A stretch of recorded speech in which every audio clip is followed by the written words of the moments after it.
Imagine a name you probably know. It instantly brings to mind maybe a quick-witted, unconventional figure, maybe even heroic from the comic book world. Deadpool, right? Famous for breaking the fourth wall, dark humor, can't be killed. But what if? What if that exact same name belonged to someone real, someone whose actions were, well, horrifyingly real, and utterly devoid of anything heroic? Today, we're going into one of the most unsettling criminal cases, I think, in recent memory. A case that grabbed headlines not just for the brutality, which is extreme, but for this bizarre, almost unbelievable coincidence. We're talking about Wade Stephen Wilson, an American criminal. And yeah, you guessed it. Same name as Marvel's Deadpool. The media jumped on it, of course.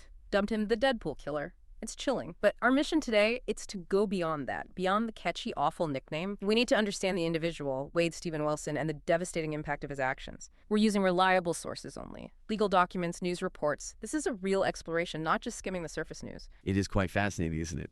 And deeply unsettling how that pop culture reference got so tangled up with a real-life tragedy, it almost overshadowed the victim sometimes. And the facts of the case itself, it says something, I think, about how we process these things. So our job here really is to carefully untangle that. Understand the man, Wade Stephen Wilson, and the sequence of events that led him ultimately to Florida's death row. And like you said, we've pulled together insights from a lot of places for this. Legal docs, detailed news reports, even broader observations about the public reaction. It's just crucial we separate the fiction, Deadpool, no matter how famous, from the devastating reality of this man's crimes. That's such a critical point. And to really get a handle on how Wade Stephen Wilson's life went so wrong, we have to go way back to his formative years. And by many accounts, that path was troubled right from the start. Okay, so Wade Stephen Wilson, born May 20, 1994. His biological parents were incredibly young. The father was just 15, the mother only 14. He was originally named Anthony. But later, he was adopted by Steve and Candace Wilson. They raised him in Tallahassee, Florida. He went to Deer Lake Middle School, then Lawton Charles High School. Graduated, presumably around 2013. But even then, in those early school years, the signs of significant trouble were apparently there. And his adoptive parents, despite trying their best, they seemed to really struggle with this growing rebellion. Yeah, and if we connect that to the bigger picture, you really do see a pattern starting very, very early. These weren't just like isolated incidents. They paint a picture of a young life already. While already veering way off course. Former classmates, people who knew him back then, consistently described him as troubled, prone to pushing boundaries. For example, one woman who went to both middle and high school with him, she remembered him being part of a group that would openly pass drugs around at lunch. In middle school, she even said she smoked marijuana with him for the first time when she was just 14, often before school, out in the woods somewhere. Wow, middle school. Yeah. And another former classmate described him flat out as someone who did not respect authority whatsoever. He even claimed Wilson got expelled from high school for smoking weed in the bathroom. Yep. And bizarrely, Hey, setting a toilet paper roll on fire. setting a toilet paper roll on fire. Yeah. I mean, these weren't just typical teenage acting out things. It was persistent defiance. Then there was another woman. She had a brief relationship with him in high school around 2012. She said he wasn't really respectable to her, cheated frequently, and she remembered this one incident really vividly. Money was stolen from her book bag in class. Wilson never confessed, but she was absolutely convinced it was him. When she confronted him, he apparently just tried to make a joke out of it. Showed this real lack of empathy or remorse even back then. No consequences seem to stick. Apparently not. And a male classmate from high school, he just described Wilson as troubled, straight up. Said Wilson always pushed the boundaries as far as crazy things he would do, like trespassing, breaking into cars, even if he didn't get anything valuable out of it. Just for the thrill. It seems that way. The classmate said it was just something he liked to do. It highlights this maybe thrill-seeking or destructive tendency, more than just needing money. What's interesting, though, is that all these classmates spoke really positively about his adoptive parents. Steve and Candace. Right. Described them as super friendly, church-going people who meant well and wanted better for him. They apparently lived in a nice house, drove nice cars, but weren't flashy. Their focus was genuinely trying to keep him under control. But nothing seemed to work. One classmate even recalled Wilson stealing his parents' car and just disappearing for 3 days. And then he just came back, like nothing happened. Unbelievable lack of accountability. And there's this really significant detail, something mentioned a lot in reports and later, in court, the head injuries. Sources indicate he suffered 4 concussions during his childhood and adolescence. 4. 4 concussions. That's a So- lot. It is. And he later cited these injuries himself, specifically a frontal lobe damage that showed up on brain scans. He argued it potentially contributed to his feelings of instability, his impulsivity. Now, the defense obviously used this later, arguing diminished capacity. But the prosecution pushed back hard. They emphasized that, yeah, the injuries were there, but they didn't negate personal responsibility, especially when you factor in the substance abuse. Right. The drugs. Exactly. So this complex medical, psychological background, it's a critical backdrop to everything that followed. His developing criminal history. It really paints this deeply concerning picture, a trajectory that, looking back now, seems almost inevitable given those early signs. It really is like a pathway being forged. Each incident just laying the groundwork for the next, more severe one. His formal encounters with the law. They started in 2012. Leon County, a string of incidents. Burglary, assault, firearm offenses, and these weren't minor things. Breaking into homes, confronting people, illegal weapons. Then, November 2013, things escalate. He gets his first prison sentence. Burglary and grand theft. He served until September 2014. His first real taste of the system clearly didn't scare him straight. Not at all. The legal problems just kept mounting and getting much, much more serious. In 2015, he faced really serious charges. Sexual battery and kidnapping. Right. A woman accused him of assault. Okay, sexual battery and kidnapping. That's huge. What happened? Well, what's crucial here, and maybe surprising, is that a jury acquitted him, found him not guilty. Acquitted? On charges that serious? Yes, an acquittal means the jury didn't find the prosecution proved guilt beyond a reasonable doubt. Could be issues with evidence, witness credibility, maybe legal technicalities. We don't know the specifics of their deliberation. But that outcome, being acquitted of something so violent, that must have had an impact. Undoubtedly. Whether it was a failure of evidence or how the jury perceived it, it definitely affected his path. Because by 2017, he was back in prison again, this time for stealing firearms. Stealing guns. Yep, served until July 2018. The pattern is undeniable now. Increasingly serious offenses, violence, weapons. And then 2018 rolled around and his name pops up somewhere really unexpected and bizarre. The Denise Williams case. That's right. The high-profile murder-for-hire plot. It got national attention. Yeah. Wilson allegedly played this peripheral role, but a deeply disturbing one. He apparently tried to fabricate evidence in that case. Fabricate evidence. Yeah. And even more shocking, allegedly offered to commit murder for another person involved in that whole mess. Offered to commit murder. Yeah. Just offered. That's what the reports suggest. It showed this willingness to engage in extreme criminal acts. Not just for personal gain, maybe, but almost for the thrill or influence. Yeah. It's hard to say. Deeply chilling, but maybe not as chilling as what came next. February 2019, just months before the murders he's now known for. His former girlfriend, Kelly Matthews. She came forward with an account of an assault. It sounds like something out of a horror movie. It really does. Yeah. Matthews described this horrific ordeal. She alleged Wilson choked her multiple times in a car, pushed her onto the floorboard, cut off her clothes with a knife, sexually assaulted her, bit her face and chin repeatedly, gagged her, then tied her hands and feet with a garbage bag. My God, how did she? She survived. But the trauma, obviously immense. And here's the part that's just infuriating. Matthews claims she reported all this immediately to the police. Immediately? Yes, but she felt they failed her so severely. They didn't pursue charges. Why not, after an attack like that? According to Matthews, the police cited lack of evidence and an existing no-contact order as reasons they couldn't proceed. Lack of evidence? She described being choked, cut, bitten, tied up. Exactly. Matthews was adamant. She believed that if the detective had, quote, actually done his job, if her report had been properly investigated, if charges were pressed, she believed the later murders of Kristine Melton and Diane Ruiz could have been prevented. Wow. She said she would have testified against him, put herself through hell to do it, to ensure justice. This alleged failure, this potential failure by the system to act on such clear, violent warning signs, it's a really profound and tragic part of his history. And then, almost like an exclamation point on this escalating horror, July 1st, 2019, just months before the double murders, Wilson gets arrested again for battery. Progression is undeniable. Minor crimes, then escalating violence, alleged assaults that maybe go unpunished or underpunished. It's chilling. It really is a progression that, serves as a stark and tragic warning in hindsight. Which brings us to the horrific night of October 7th, 2019, a night that unleashed just unspeakable terror in Cape Coral, Florida. That's the date, October 7, 2019. The catalyst for the crimes that put him on death row, and the motive. or rather, the terrifying lack of one. Wilson later confessed this to his biological father, Stephen Testaseca. What did he say? Why did he do it? He simply said, "I just wanted to do it." I just wanted to do it. Yes.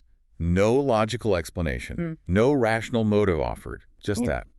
A terrifying glimpse into a mind seemingly devoid of empathy or reason suggests this profound internal drive towards violence. Okay, so the first victim that night, Kristine Melton. Kristine Melton, yes. She was 35 years old. Wilson had met her earlier that evening, apparently at a live music bar.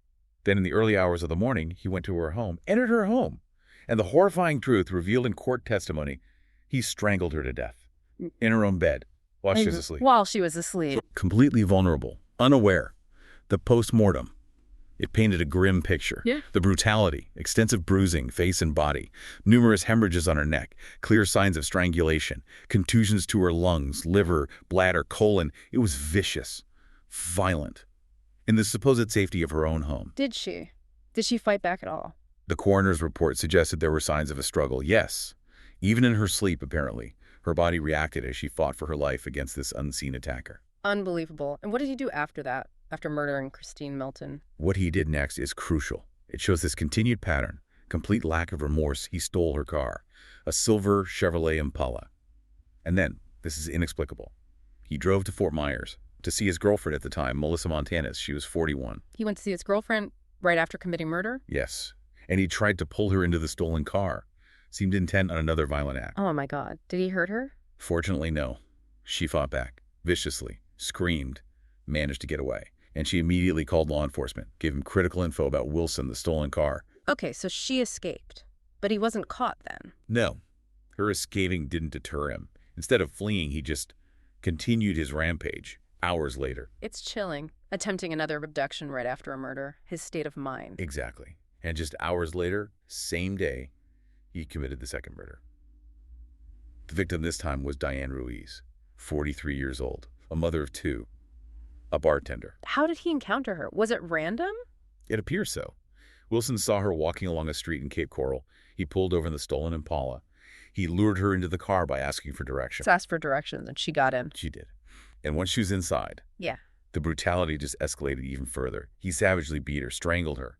But the horror didn't stop there. After realizing she wasn't dead, Oh, no. in an act of just almost unimaginable depravity, he pushed her out of the car, and then he repeatedly ran her over, multiple times. Bring her over. Yes. The court later heard the horrifying detail.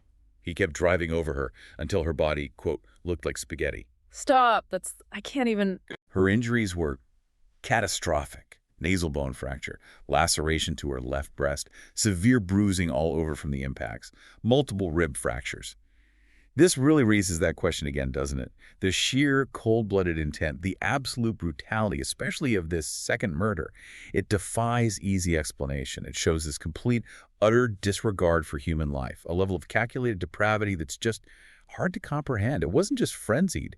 It escalated to ensure death. That suggests a chilling determination. It's sickening. The malice involved is just beyond words. Thankfully, his rampage ended, but not because the police caught him in the act? No. It ended because of his own chilling confession. Shortly after the murders, Wilson called his biological father, Stephen Testaseca. Called his dad? Yes, and confessed everything. Described the horrific details, both Kristine Melton's death and Diane Ruiz's, including the running over part. What did his father do? To their immense credit, Testaseca and his wife immediately called the police. Immediately. They provided the critical information law enforcement needed to act fast. So the father turned him in? Yes. Wilson was arrested the very next day, October 8th, 2019. They found him with Kristine Melton's stolen car. And did he say anything when they arrested him? Any remorse then? Quite the opposite. During his interrogation, detectives asked him about his willingness to kill again.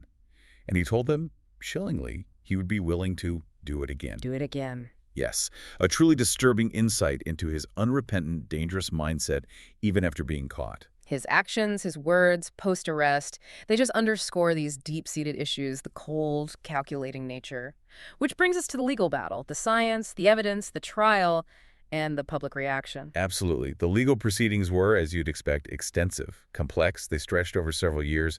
Assistant State Attorneys Andreas Gardner and Sarah Miller led the prosecution. They worked tirelessly. And the outcome, June 2024. Right. After a long trial, Wilson was convicted. a whole list of charges, 2 counts of first-degree murder for Kristine Melton and Diane Ruiz. Also, grand theft of a motor vehicle for Melton's car, battery for the assault on Melissa Montanez, burglary of a dwelling, and first-degree petty theft. A clean sweep for the prosecution. It was the culmination of years of work, yes, to hold them accountable. Now, the defense, what was their main argument? You mentioned the head injuries, the drugs. Exactly. And what's really fascinating in cases like this, what the court has to grapple with, is this complex interplay. Is it nature? Yeah. Nurture. The profound influence of substances. It raises that crucial question. Personal responsibility versus mitigating circumstances, especially with a history of trauma. So the core of the defense was evidence about his documented mental health issues and those brain injuries from the childhood concussions. The 4 concussions. Right. A neurologist testified, said detailed brain scans showed undeniable trauma and impairment, particularly in the frontal lobe. It's impulse control, judgment, decision-making, critical functions. The defense argued this neurological damage, combined with his severe history of substance abuse, it might explain some of his impulsive, violent behaviors, suggested a diminished capacity for fully rational thought when the crimes happened. Okay, so brain damage plus drug abuse equals maybe not fully responsible. That was the argument. But the prosecution countered very forcefully. Prosecution experts said, yeah, okay, he might have had underlying issues, but his extensive drug abuse was a far more significant, more immediate factor than any mental health or brain injury. They presented evidence. Toxicology reports showing various illicit substances in his system around the time of the murders. So they blame the drugs primarily. They emphasized his choices, especially his deliberate substance abuse, argued that was what ultimately drove his violent acts, highlighted clear pattern of voluntary behavior leading to the crimes. It created this profound dilemma for the jury and the judge. How do you weigh these factors? Do they truly mitigate intent or just provide context? And wasn't there some really impactful testimony from his father, the biological father? Oh, absolutely. Stephen Testaseca's testimony was one of those harrowing moments of the trial. He recounted you could feel the emotion, the chilling details of that phone confession right after the murders. The I just wanted to do it part. Yes. And describing how his son calmly detailed running over Diane Ruiz multiple times because she wasn't dead, Testaseca's testimony was just instrumental. It portrayed the raw, unprovoked nature of the crimes, underscored this horrific lack of any reason beyond a sheer desire to kill. So after the conviction, Yeah. the penalty phase, death penalty decision. Right. The jury moved to that phase. In Florida, you need a supermajority, at least 8 out of 12 jurors, to recommend death. And did they? They did, more than the minimum required. Specifically, 9 jurors recommended death for Kristine Melton's murder, and 10 jurors recommended it for Diane Ruiz's murder. Strong recommendations. So the judge. August 28th, 2024. Judge Nicholas Thompson imposed not 1 but 2 death sentences. 2 death sentences. Yes, and Judge Thompson was unequivocal. He called the murders heinous, atrocious, and cruel. Legal terms, meaning extremely wicked, shockingly evil, involving great pain or suffering for the victim. He specifically highlighted Diane Ruiz's murder as cold, calculated, and premeditated, planned, intentional killing.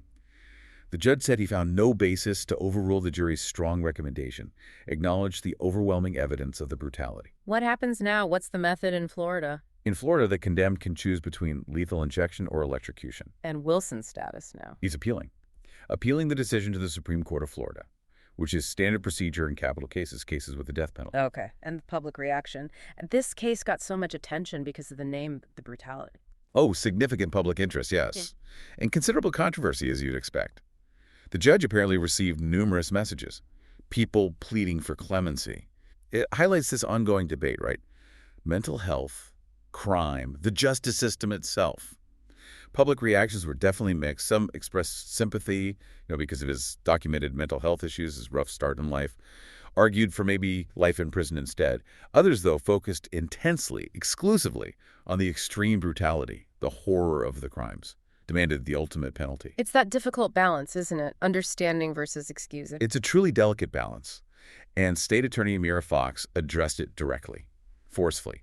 She issued this very strong public statement, condemned people she felt were starting to idolize Wilson, called it disgraceful and pitiful. Idolize. Apparently, Fox asserted unequivocally that Wilson is nothing more than a vicious killer and, quote, about the most poor representation of a man that there could ever be. She really emphasized the suffering of the victims, said they physically suffered tremendously and fought for their lives.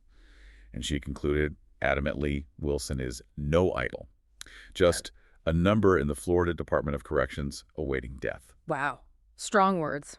Necessary words, maybe, to keep the focus where it belongs. It reflects that strong societal desire, yeah. Focus on the victims, the gravity of the crimes. Indeed. And it seems like even being locked up, awaiting trial, didn't stop Wilson from exhibiting, well, profoundly disturbing behaviors. What happened while he was incarcerated? Before Right, the him and weapons? while awaiting trial for these horrific murders, his behavior continued to be notable and disturbing. He reportedly applied multiple tattoos to his face. Facial tattoos. While in jail. Yes. Most notably, a swastika, prominently displayed under his right eye. The swastika. Yes.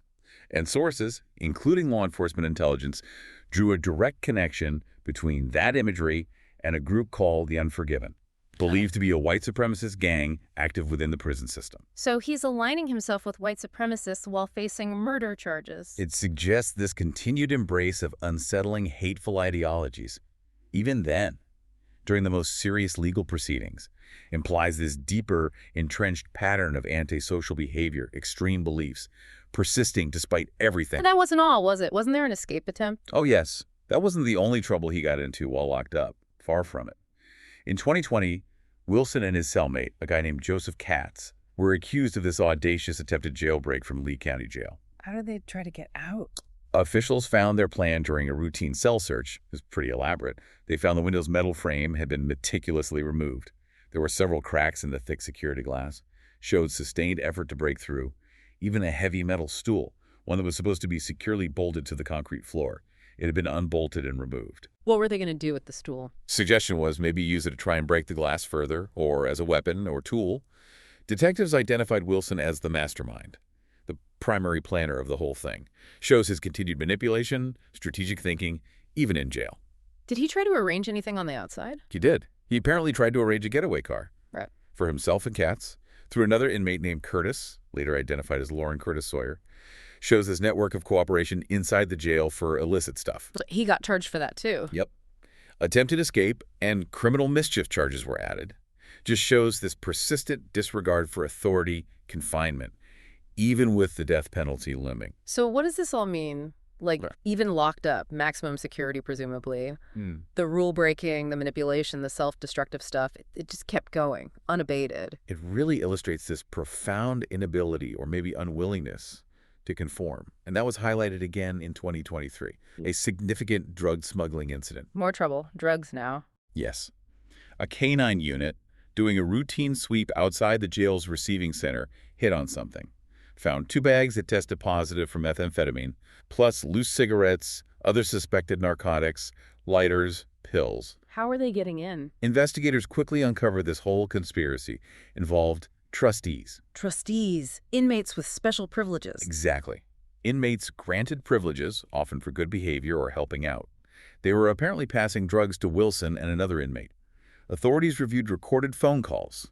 Meticulously, found Wilson openly talking about narcotics with someone outside named Bonnie Wiggins, detailing the transactions. So he got caught red-handed smuggling drugs into prison. Pretty much. He ended up pleading nolo contendere. Nolo contendere. What's that again? It means no contest.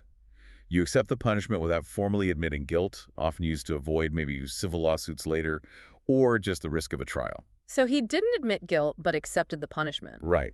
And in exchange for that plea on the drug smuggling, the charges for the escape attempt, they were dropped.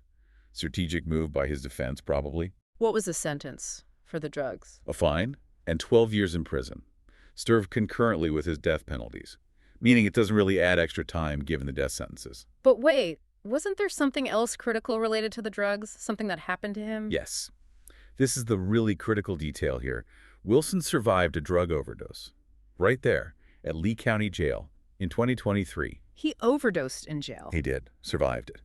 But this alarming incident, it prompted a much deeper, wider investigation by the Lee County Sheriff's Office into pervasive drug trafficking within the facility.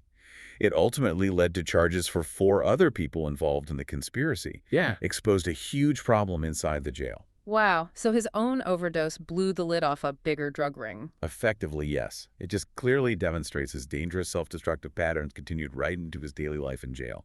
Pose risks not just to himself, but to the whole facility's integrity. These incidents behind bars, They just paint this stark picture, don't they? Someone seemingly unwilling or unable to change, despite the ultimate penalty hanging over him. Which brings us back, full circle almost, to the chilling coincidence that started all this public fascination. The name. The unavoidable name. Yeah. We started this talking about that uncanny coincidence. Real-life convicted killer, Wade Steven Wilson, shares his name with Marvel's Deadpool. And this link, undeniable, kind of macabre, it massively amplified media coverage, public fascination, earned him that grim nickname, the Deadpool Killer. It's sensational, yeah, and disturbing. But you can't ignore it because it profoundly shaped how so many people first encountered this story, often blurring those lines between fiction and reality. And it does raise that important question, doesn't it? When you think about public engagement, when you actually lay out the fictional deeds of the comic book character side by side with the real ones committed by Wade Steven Wilson, it's a chilling exercise. Both exhibit this profound capacity for destruction in very different realms. Fiction versus horrific reality. Should we touch on what the fictional Deadpool actually did, some of his worst deeds in the comics, just for that comparison context? We probably should, briefly. To understand the discomfort of the comparison, sources like Game Rant have compiled lists. And again, we stress, these are fictional atrocities, completely separate. But they do underscore the character's reputation for extreme, morally reprehensible acts. For instance, probably the most extreme. The comic series Deadpool Kills the Marvel Universe. Kills everyone. Literally. Annihilated the entire Marvel Universe. Systematically killed every superhero. Fantastic Four, Wolverine, Thor. And the detail. Eating and wearing their skins after being driven even more insane by a villain. It's total nihilistic destruction in fiction. Okay, that's graphically fictional horror. Exactly. That fictional capacity for unrestrained violence is what gave the character his dark edge. There are other examples, too, like using his own child as bait, killing Agent Coulson for Hydra Cap, mistreating his supposed friends like Blind Al or Hydra Bob, even killing an ex who essentially dared him to, or eagerly working for Galactus, the Planet Eater. The fictional list is long and dark. Which brings us right back to the stark reality, and maybe the most profoundly unsettling part of this whole case. One, Wade Wilson is a comic book character. Dark humor, breaking the fourth wall, living in a fantasy world. The other is a flesh and blood man, whose actions ripped apart real lives, left unimaginable suffering, real victims, real families destroyed. The discomfort of that comparison, it's undeniable. It's the stark reality that a name, just a coincidence, can inadvertently shine the spotlight on the raw, unembellished horror of real-world violence. Forces us to confront that difference. Fictional anti-hero versus convicted murderer. It's just this bizarre overlay, isn't it? Adds another layer of grim fascination to an already tragic case. Makes it memorable, yes, but also deeply, deeply disturbing. And if we connect all this back, try to find the bigger picture. The Wade Wilson case isn't just one grim story about one criminal. It really is a stark reminder of the various pathways that can lead someone to commit extreme violence, and the critical role, the often challenging role, of our justice system in dealing with it. We've looked at his troubled youth, those head injuries, the early criminality, how it progressed to that calculated brutality in Cape Coral. We talked about the complex legal arguments, mental health versus drug abuse, that difficult balance the courts face, and we saw his continued pattern. Law-breaking, manipulation, self-destruction, even while locked up. And yeah, while that unique nickname, the Deadpool Killer, undeniably amplified the case's notoriety, it's just crucial. Our focus always pivots back to the true horror of his actions, the devastating, unerasable impact on his victims. Kristine Melton, Diane Ruiz. Absolutely. Their names are the ones that truly matter here. And, cases like this, they really do remind us how crucial it is to stay informed, to understand the actual facts, and to think critically about the information we consume, especially with true crime. What stands out to you about this case, listening to all this? Is it those early signs, the ones that maybe got missed? Is it the sheer nature of the crimes themselves? Or the whole judicial process leading all the way to death row? It's about being informed, sure, but also being deeply thoughtful about the human element behind these headlines, the often unseen struggles, the system's challenges that precede such awful tragedies. In this case, especially with that eerie name coincidence, it really challenges us, I think.